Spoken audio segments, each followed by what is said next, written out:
Hello friends, welcome back to Gyan Siddhi academy. मैं आशा करती हूँ कि आप लोग अच्छे होंगे। आप सभी को नवरात्रि की हार्दिक शुभकामनाएं। मैं माता रानी से दुआ करती हूँ कि आप लोग का जो भी सपना है वो जल्द से जल्द पूरा हो। तो हम इस सीरीज में अपना हम एस्टेट का पेपर 1 का PYQ कर रहे थे। तो हमने इससे पिछली वीडियो में हमने 50 क्वेश्चन कंप्लीट कर लिए थे। आज हम इस वीडियो में हम 51 से स्टार्ट करेंगे। तो चलिए हम आज का अपना सेशन स्टार्ट करते हैं।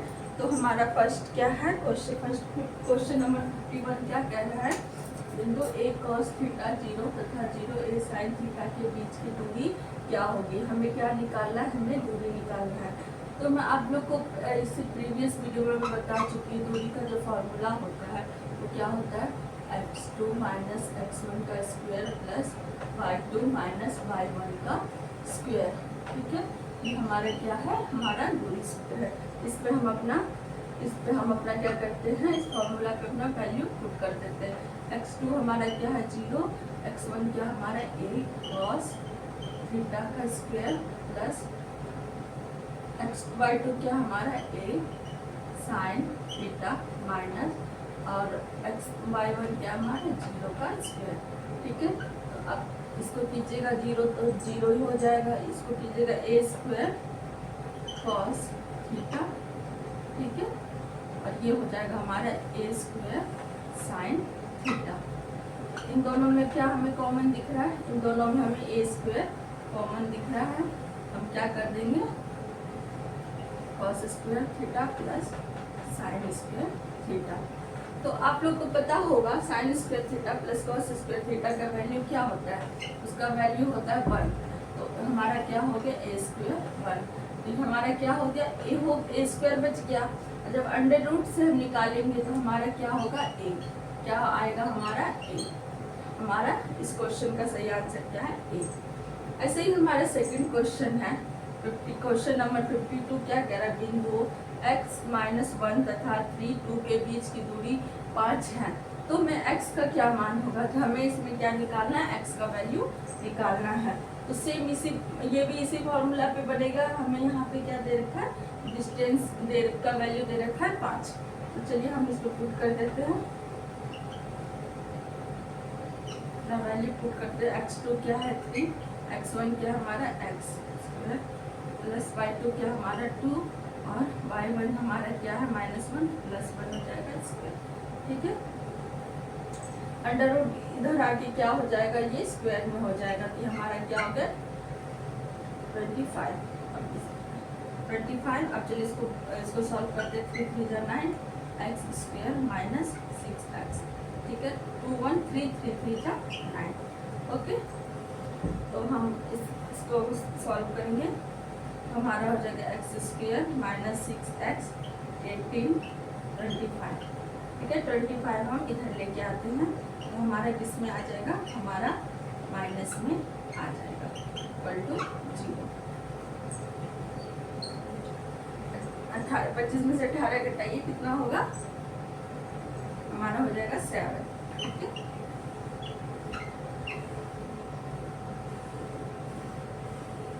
माइनस का 7 0। ओके, माइनस का 7 हमें यहाँ तक आ गया।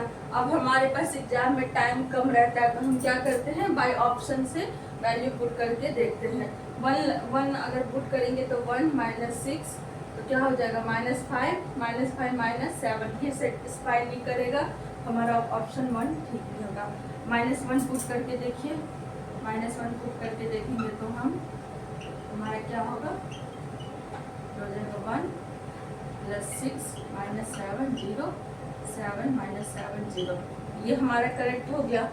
ठीक है, 7 पुट करके देखिए, फिर हम 7 पुट करके देखते हैं क्योंकि हमारा एक और ऑप्शन है बी और सी दोनों। तो हम 7 में पुट करके देखते हैं।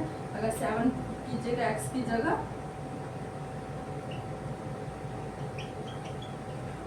तो 4 6 42 माइनस 7 0। 42 और माइनस प्लस क्या हो जाएगा, -49 से 49 जाएगा तो 0।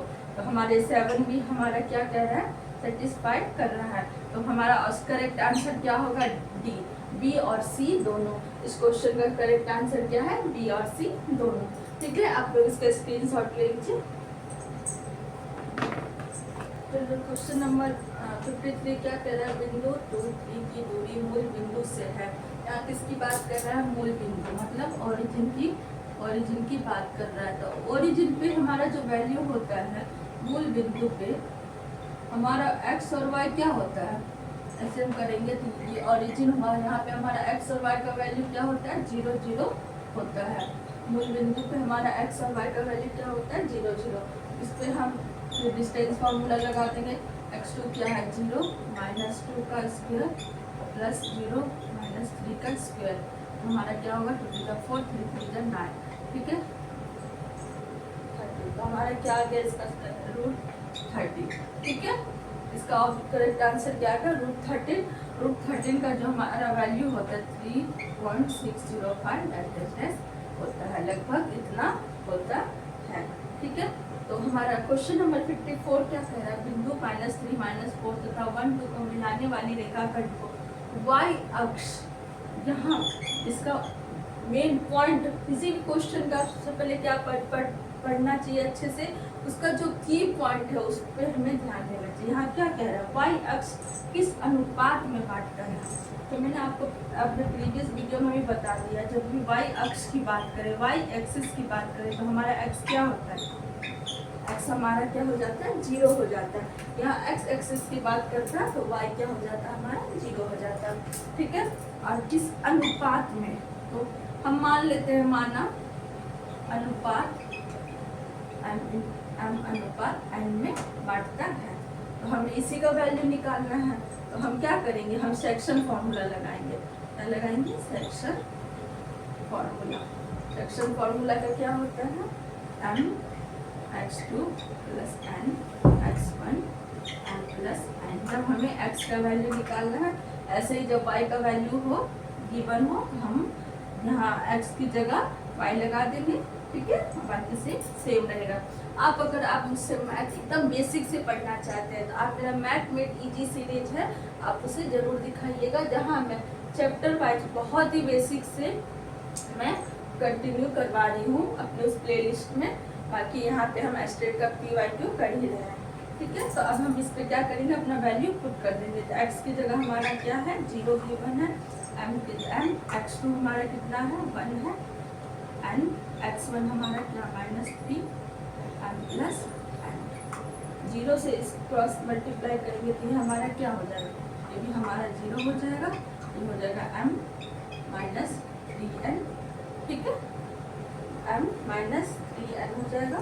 तो 3n को हम इधर लेके जाते हैं तो ये हमारा प्लस में हो जाएगा। ठीक है, तो 3/1 n into n को हम इधर करेंगे तो हमारा क्या आ गया, n का वैल्यू हमारा क्या आ गया, 3:1। हमारा क्या आ गया, 3:1। ये हमारा करेक्ट आंसर है। ठीक है, यहाँ पे y अक्ष की बात कर रहा है, अगर x अक्ष की बात, x एक्सिस की बात करता है तो क्या हो जाता है, हमारा y0 होता। तब हम y वाला फॉर्मूला यहाँ पुट करते। आप लोग स्क्रीनशॉट ले लीजिए। बाकी जो हमारा क्वेश्चन नंबर 55 क्या है, ज्यामिति से संबंधित ग्रंथ कौन सा है, तो सूलबासूर। उसका करेक्ट आंसर क्या होगा, सूलबासूर। मुझे लिखने का जरूरत नहीं है, आप लोग अपना करेक्ट कर लीजिएगा अपने क्वेश्चन पे। और क्वेश्चन नंबर 56 क्या कह रहा है, यूक्लिड में विशिष्ट रूप से ज्यामिति से संबंधित कल्पनाओं को क्या कहा है। तो क्या कहा है, अब यूक्लिड विभाजन आप मेरे उस पर मैथमेट इजी सीरीज पे जाके आप उसको पढ़ लीजिएगा। मैंने ऐसे बताया यूक्लिड विभाजन से, तो उसको वो क्या कहा, उसको अभिधारणा कहते हैं। क्या कहते हैं, अभिधारणा। इनमें से किसका विस्तार अनंत है, मतलब किसका विस्तार एकदम इन्फिनिटी तक होता है, तो वो क्या हमारा रेखा और समतल। किसका, रेखा और समतल।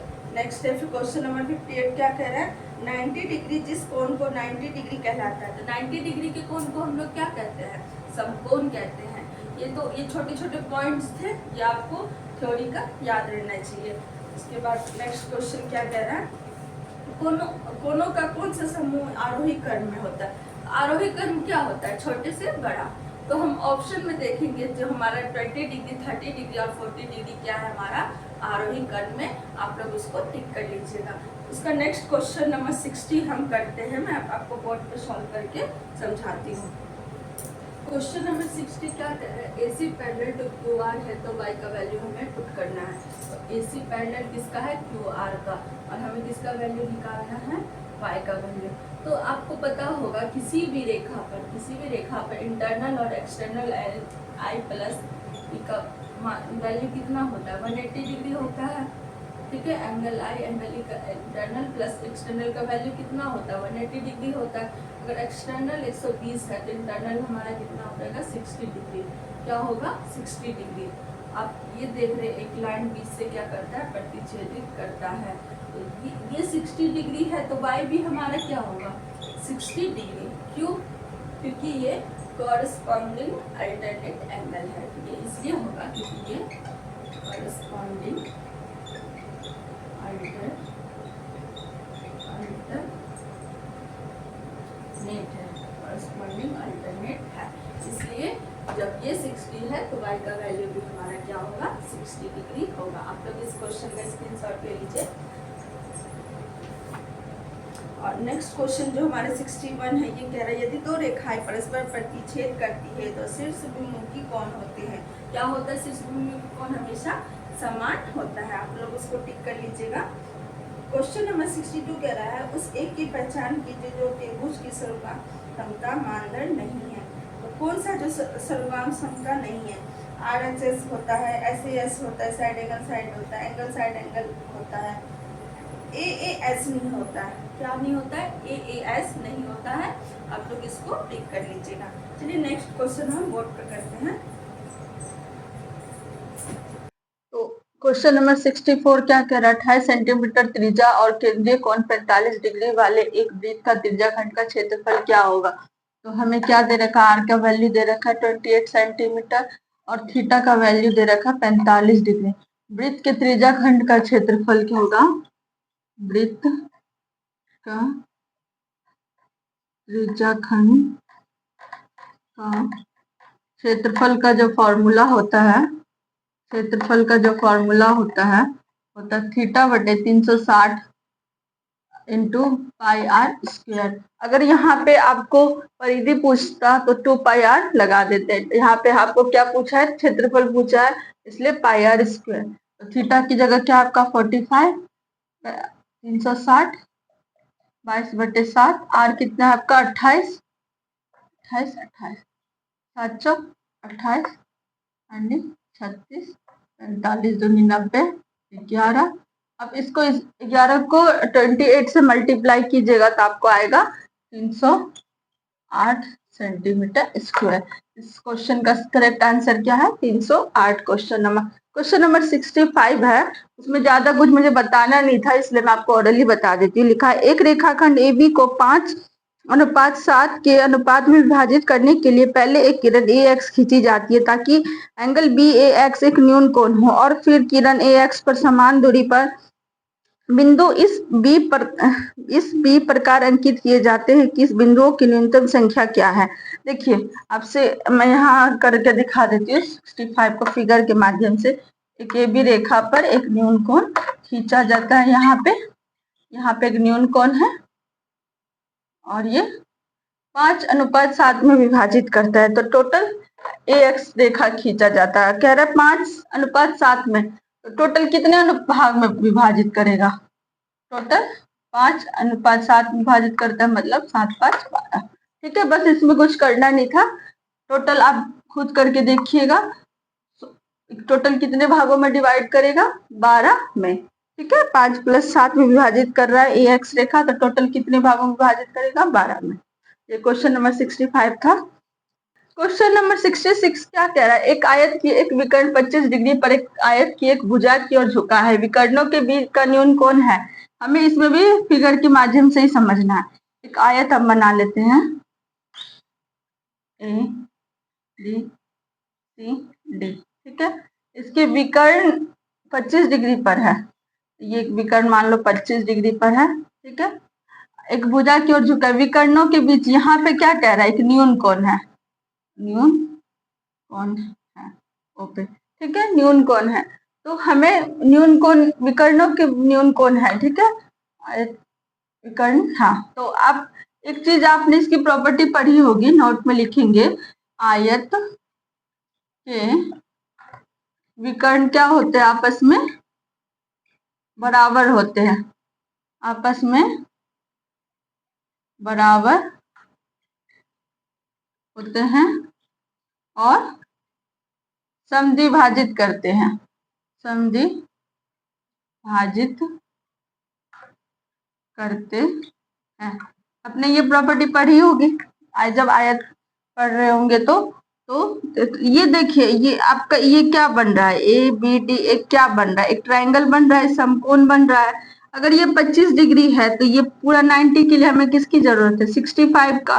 अगर ये विकर्ण अगर 65 है तो ये भी हमारा क्या होगा, ये भी हमारा क्या होगा, 65 ही होगा, क्योंकि मैंने अभी बताया था जो विकर्ण, जो आयत के जो विकर्ण होते हैं वो आपस में बराबर होते। ये 65 डिग्री है तो ये भी 65 डिग्री होगा। ये एक ट्रायंगल बन रहा है, ट्रायंगल के तीनों कोण का योग कितना होता है, ट्रायंगल के तीनों कोण का योग 180 डिग्री होता है। तो 65 65 कितना होगा, 130। तो हमें कितने की जरूरत है, 50 की। कितनी डिग्री की जरूरत है, 50 की। हम लिख सकते हैं 65 प्लस 65, यहाँ x मान लेते हैं, equal to 180 degree. 65 65 130, x 180 degree. हमारा x का वैल्यू कितना आ गया, 50 डिग्री। तो हमारा जो न्यून कोण आया वो क्या आया, जो हमारा न्यून कोण आया वो क्या आया, 50 डिग्री। आई होप आप लोग समझ गए होंगे। आप इसके स्क्रीनशॉट ले लीजिए। इसको कुछ नहीं, इसको बस फिगर के माध्यम से समझना था और ये ध्यान रखना था कि आयत के जो विकर्ण होते हैं वो आपस में क्या होते हैं, बराबर होते हैं और समद्विभाजित करते हैं। तो 65 65 ये त्रिभुज, समकोण त्रिभुज बन गया, समकोण ट्रायंगल बन गया। ये अगर 25 है तो हमें पूरा 90 बनाने के लिए 65 का जरूरत था, 65 का जरूरत था। ये 65 है तो ये भी 65 हो जाएगा। त्रिभुज के तीनों कोण का योग कितना होता है, 180 डिग्री। तो 65 65 कितना होगा, 130। 130 में से 80 घटाएंगे तो हमारा 180 में से 130 घटाएंगे तो हमारा कितना होगा, 50 डिग्री। तो हमारा जो न्यून कोण बना वो क्या बना, वो 50 डिग्री बन गया। आप लोग इसका स्क्रीनशॉट ले लीजिए। Question number 67, A B C D एक चतुर्भुज है जिसमें ए सी भी 40 डिग्री है तो ए डी भी क्या होगा। पहले हम फिगर बना लेते हैं, फिगर के माध्यम से मैं आपको बताती हूँ। ये क्या है, ये क्या आपका चतुर्भुज है, ए बी सी डी, ठीक है। ए सी बी, इसका वो बना लेते हैं हम, कर्ण बना लेते, डायगोनल बना लेते। ए सी बी 40 डिग्री है, ए सी बी ये क्या है हमारा 40, ये हमारा क्या है 40 डिग्री, ठीक है। तो 40 डिग्री है तो ए डी बी क्या होगा, हमें ए डी बी निकालना है। ओके, हमें क्या निकालना है, ए डी बी निकालना है। तो आपको समचतुर्भुज की प्रॉपर्टी पता होगा, जो विकर्ण क्या होता है, इसका जो विकर्ण होता है एक दूसरे को समकोण पर काटता है, मतलब समकोण पर समद्विभाजित करता है। यहाँ क्या होता है 90 डिग्री, तो ये एक दूसरे को काटता है। तो हम लिख देते हैं नोट में, समचतुर्भुज में, समचतुर्भुज, सॉरी हाँ लिख दे, नोट में हम लिख देते हैं विकर्ण एक दूसरे को समकोण पर समद्विभाजित करता है। ओके, ये प्रॉपर्टी है इसका चतुर्भुज का। अगर ये 40 डिग्री है तो ये हमारा क्या होगा, ये भी 40 डिग्री होगा। क्यों, क्योंकि एकांतर कोण किससे होता है, एकांतर कोण आपस में बराबर होते हैं। एकांतर कोण क्या होता है, मैं आपको ये भी बता देती हूँ। एकांतर कोण जो होता है ये और ये आपस में क्या होता है, इक्वल होता है। ऐसे ही हमारा ये लाइन बन गया। अगर ये 40 है तो ये भी हमारा क्या होगा, 40 होगा। ये हमारा हो गया 90, ये कितना डिग्री हो गया 90 डिग्री, ये 40 डिग्री। 40 डिग्री प्लस 90 हमारा कितना होगा, 130 डिग्री, ठीक है। और हमें हमें पता है त्रिभुज की एक प्रॉपर्टी का, त्रिभुज के तीनों कोण का योग कितना होता है 180 डिग्री। तो हमें डी कितना होना चाहिए जो 180 बने, 180 में से 30, 130 आप घटा दीजिए तो आपको कितना बचेगा 50 डिग्री। तो डी हमारा क्या आ गया 50 डिग्री। तो हमें क्या निकालना था, A D B, B D ही निकालना था। तो हमारा करेक्ट आंसर क्या है 50 डिग्री। तो लिख दीजिएगा A D B equal to 50 degree. ठीक है, बस ये प्रॉपर्टी याद रखिएगा। अगर ये 40 है तो ये एंगल ए भी 40 होगा। क्यों, एकांतर कोण आपस में इक्वल होते हैं। ठीक है, एकांतर कोण मैंने बता दिया क्या होता है। अगर ये 40 90 मिलके कितना बना है 130, 130 है तो हमें डी एंगल कितना जरूरत है 50 का। तो ये कितना हो जाएगा टोटल, एक त्रिभुज का मान 180 डिग्री। ठीक है, चलिए क्वेश्चन नंबर 68 देखते हैं। 68 67 आपको बस टिक करना है। भुजा की लंबाई ए वाले वर्ग का क्षेत्रफल क्या होता है। आप सभी को पता है वर्ग का क्षेत्रफल का फॉर्मूला क्या होता है, भुजा इंटू भुजा, तो ए स्क्वायर। किनारे ए के घन का पृष्ठीय क्षेत्रफल क्या होता है, तो घन का पृष्ठीय क्षेत्रफल का फॉर्मूला क्या होता है 6a स्क्वायर। आयत की लंबाई चौड़ाई क्रम से 15 और 10 सेंटीमीटर है, जिसका क्षेत्रफल क्या होगा। ये तो सबको ही पता होगा। क्वेश्चन नंबर 70 में बता देती हूँ। आयत की लंबाई है आपका 15 और चौड़ाई है 10, तो इसका क्षेत्रफल क्या होता है, लंबाई इंटू चौड़ाई, हम जानते हैं। तो लंबाई कितना हमारा दे रखा है 15, चौड़ाई 10, तो हमारा कितना आ गया 150 सेंटीमीटर स्क्वायर। इसमें भी ज्यादा कुछ करना नहीं था, इसलिए मैंने आपको छोटे में समझा दिया। अब नेक्स्ट क्वेश्चन देखते हैं। एक 71 देखते हैं। एक समचतुर्भुज का क्षेत्रफल 240 सेंटीमीटर और एक विकर्ण 16 सेंटीमीटर है, दूसरा विकर्ण ज्ञात कीजिए। तो समचतुर्भुज का क्षेत्रफल का फॉर्मूला क्या होता है, क्षेत्रफल का फॉर्मूला होता है d1 इंटू d2/2।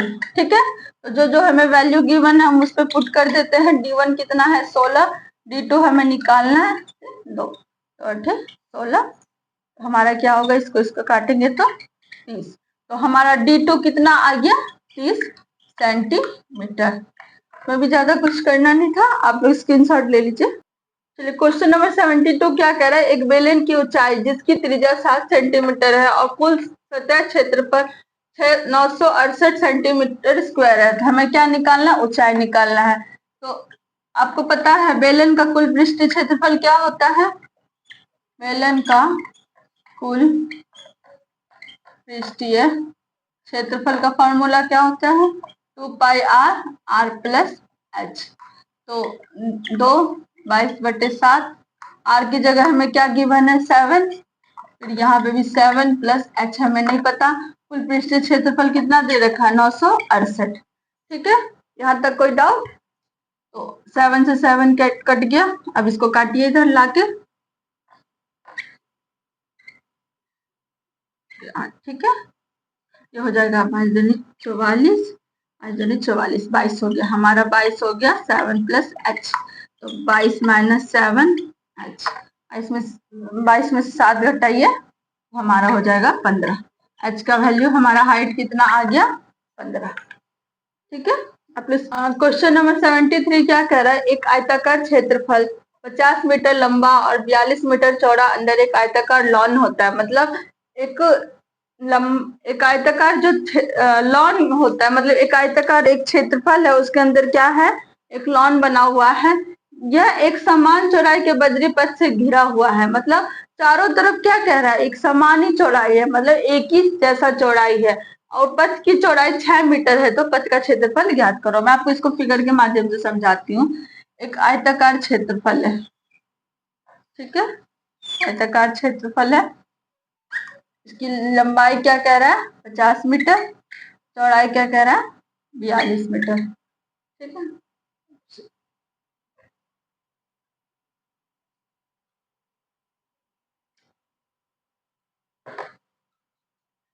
चलिए तो मैं आपको इस क्वेश्चन को फिगर के माध्यम से समझाती हूँ। एक आयताकार क्षेत्र है, इसकी लंबाई कितना है 50, चौड़ाई कितना है 42। ठीक है, तो क्या कह रहा है, इसके अंदर एक लॉन बना है, मतलब इसके अंदर एक लॉन बना है। लॉन बना हुआ है और समान चौड़ाई की बजरी से घिरा हुआ है, और पथ की जो चारों तरफ क्या है, ये पथ है, और इस पथ की चौड़ाई क्या कह रहा है, 6 मीटर है। क्या है ये, 6 मीटर। इधर 6 है तो ये इधर भी 6 होगा, इधर भी 6 मीटर होगा, और इधर भी 6 मीटर हो जाएगा। ठीक है, तो पहले हम क्या करते हैं, हमें पथ का क्षेत्र, मतलब ये जो पथ है ना, इसका क्षेत्रफल निकालना है। तो हम कैसे निकालेंगे, इस पूरे में से अगर इस अंदर भी तो एक आयत, ये आयत बन रहा है, अगर आप इस पूरे का क्षेत्रफल निकाल के, अगर अंदर वाले क्षेत्रफल भी निकाल के पूरे में से इसके क्षेत्रफल घटा दीजिएगा, तो हमें क्या बचेगा, ये पथ ही बच जाएगा। हमारा क्या बच जाएगा, पथ ही बच जाएगा। तो पहले हम करते हैं बाहरी क्षेत्र का क्षेत्रफल निकालते हैं। तो आयत का क्षेत्रफल क्या होता है, लंबाई गुना चौड़ाई। तो लंबाई कितना है हमारा 50, चौड़ाई कितना है हमारा 42। ठीक है, 2100 क्या निकला हमारा मीटर। ठीक है, 2100 मीटर निकल गया। अब हम अंदर का देखते हैं, अंदर का लंबाई कितना हो जाएगा। ये पूरा अगर 50 है तो 6 इधर से घटेगा, 6 इधर से घटेगा, तो 12 घट गया। तो 50 में से आप 12 घटाइएगा, कितना होगा 38। तो अंदर का लंबाई कितना हो गया 38। और चौड़ाई क्या होगा, ये पूरा अगर 42 है तो 6 इधर से घटेगा, 6 इधर से घटेगा, 12 घट गया। 42 में से आप 12 घटाइए, कितना होगा 30। कितना होगा हमारा 30। क्या हो गया हमारा 30 हो गया। मैं आपको एक एक चीज करके दिखा रही हूँ। तो अब हम क्या करेंगे, इसके अंदर भाग का क्षेत्रफल निकालेंगे। क्या निकालेंगे, अंदर के क्षेत्र का क्षेत्रफल। इतना लिखने का जरूरत नहीं है कि एग्जाम में इतना टाइम नहीं रहता है, बट मैं आपको यहाँ समझाने के लिए मैं आपको एक एक चीज लिख के दिखा रही हूँ। तो क्या होगा 38 इंटू 30। ठीक है, 38 इंटू 30 तो हमारा होगा 1140 सेंटीमीटर स्क्वायर। अब हमें क्या निकालना है, पथ का क्षेत्रफल निकालना है। क्या निकालना है, पथ का क्षेत्रफल। जैसे मैंने आपको बताया था, बाहरी में से हमको अंदर का घटा देना। 2100 में से हमें 1140 को घटा देना, हमारा क्या होगा, ठीक है 960। कितना आ गया 960 मीटर स्क्वायर। सॉरी, यहाँ मीटर स्क्वायर था, 960 मीटर स्क्वायर हमारा इस क्वेश्चन का करेक्ट आंसर है। अब इस फिगर को एक बार खुद से बना के देखिएगा, इसका आप स्क्रीनशॉट ले लीजिए। तो क्वेश्चन नंबर 74 क्या कह रहा है, यदि एक लंबवृत्तीय बेलन के आधार की त्रिज्या अधिक कर दी जाए और ऊंचाई समान रखते हुए घटे हुए बेलन के आयतन का मूल बेलन के आयतन से अनुपात क्या होगा। तो हमें किस किस का निकालना है, घटे हुए बेलन का आयतन और मूल बेलन के आयतन का अनुपात। कभी भी आप रेशो करते हैं तो ये चीज सीक्वेंस जरूर याद रखिएगा। तो आयतन में जब रेशो निकालना है तो सबसे पहले क्या पूछा है, उसके बाद क्या पूछा है, क्योंकि ऑप्शन में आपको बहुत कंफ्यूज करने वाला दे देता है। तो ये देखिए, पहले बेलन का आयतन का फॉर्मूला क्या होता है, बेलन का अगर आयतन है, मूल आयतन, मान लीजिए मूल बेलन का आयतन का क्या होता है, पाई आर स्क्वायर एच, यही होता है, पाई आर स्क्वायर एच होता है। उसके बाद क्या कह रहा है, बेलन के आधार की त्रिज्या को आधी कर दी जाए, आर को क्या कर दिया जाए, r/2 कर दिया जाए, और ऊंचाई को सेम रखे, एच को हम एच ही रखते हैं। तो घटे हुए बेलन का आयतन क्या होगा, घटे हुए बेलन का आयतन होगा पाई, आर की जगह क्या रखा है हमारा r/2, r/2, एच की जगह हमें एच ही लेना है। तो हमारा क्या हो जाएगा pi r square by 4h। Okay, तो अब हमें क्या कह रहा है, घटे हुए बेलन के आयतन और मूल बेलन के आयतन का अनुपात। तो हमें किस किस का अनुपात लेना, pi r square ratio pi r square 4h। ठीक है, पाई से पाई कट गया, आर से आर स्क्वायर कट गया, एच से एच कट गया, तो हमारा क्या आ गया, 1/4।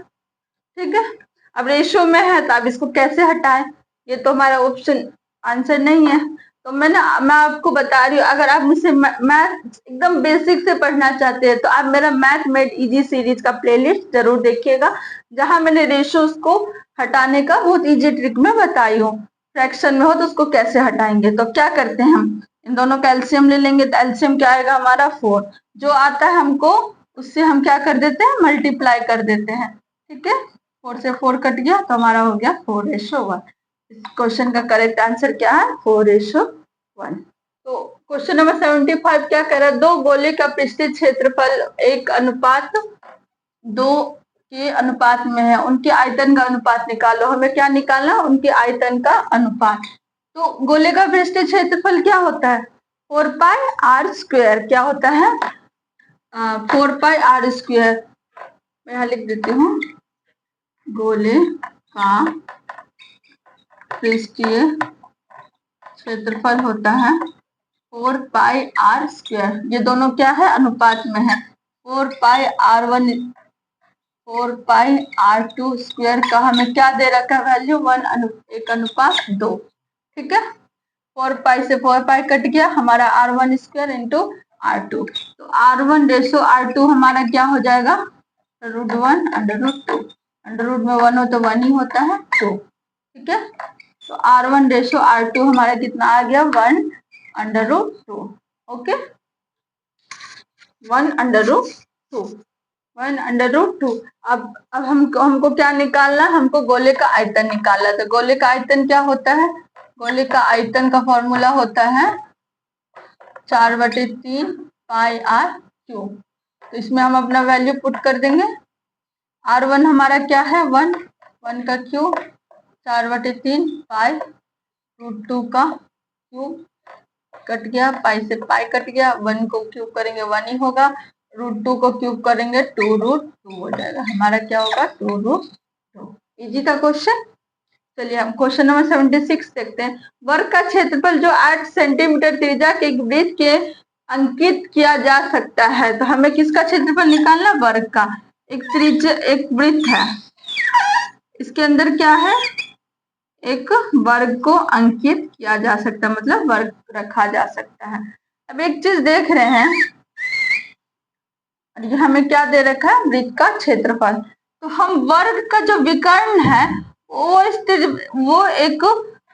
वृत्त का क्या हो जाता है, उस वृत्त का क्या हो जाता है, व्यास हो जाता है। तो हम लिख देते हैं वर्ग का विकर्ण इक्वल टू वृत्त का व्यास।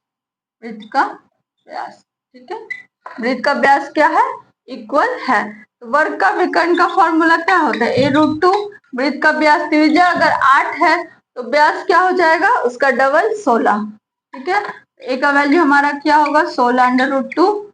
फिर √2 से √ कर देंगे, तो हमारा होगा 16√2/2, 2/16, 8√2।